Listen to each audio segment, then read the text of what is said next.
Took my coworkers out for drinks, only to realize I didn't have enough money to cover the tab. Desperate, I walked up to the hottest guy in the VIP booth. Hey, can you pay this for me? I'll Venmo you later. The guy tried to play it cool. Miss, do we know each other? I snatched the drink right out of his hand. We don't, but ask your bodyguard how many times he's called me for a favor. I've saved your ass enough times. Can't you return the favor once? The man looked confused, but his bodyguard immediately covered his face with his hand. Boss, it's true. Every time you get blackout drunk, you attack anyone who comes near you, except her. I've called her multiple times to beg her to take you home. The group of guys sitting around him perked up, looking at me like I was a unicorn. Wait, for real? When Lou gets wasted, he's like a rabid dog. No one can touch him. Yeah, I tried to help him to his room once, and he nearly snapped my arm in half. Same. They say Lou is possessed by demons when he drinks. I didn't believe it, tried to outdrink him, and ended up in the hospital for 2 months with multiple fractures. The doctor said it's hyper-defensive instinct. He trusts no one when his inhibitions are down, so he attacks on sight. What makes this girl so special? I don't buy it, unless she proves it right now. I raised an eyebrow and pulled out my phone, flashing my QR code. Sure, transfer me $500 first, and I'll give you a show. Someone actually whipped out their phone and sent me the money. Ding, payment received. I pointed to the bar. I'm gonna go pay my tab, get him wasted, then come find me. The whole booth started cheering and jeering. Only the man in the center, Luke Vance, narrowed his eyes at me dangerously. I wasn't scared. I've seen him hugging a toilet bowl. I have photos. Ha, look at him now, sitting there like a king in his VIP booth, all elegant and refined. A total fraud. I'd already seen him at his worst. I paid the bill and sent my coworkers home. Then I walked back to the booth. Hey, I took the 500. I had to deliver the show. Luke's friends were trying their hardest to pour drinks down his throat, but Luke wasn't having it. He grabbed my wrist, dragged me out of the club, and shoved me into his Maybach. Slam. The door shut so hard the car shook.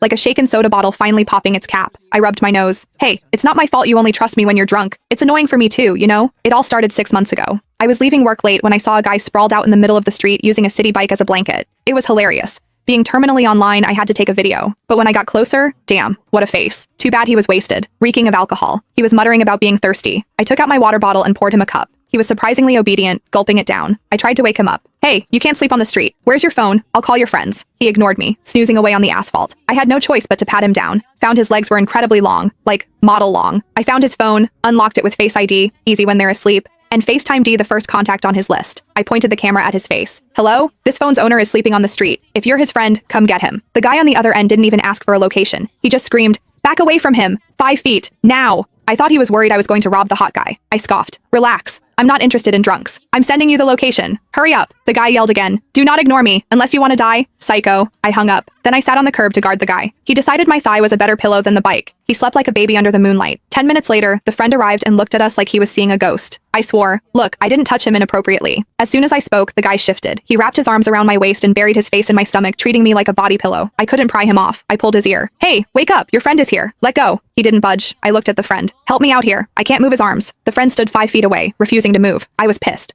Why are you just standing there?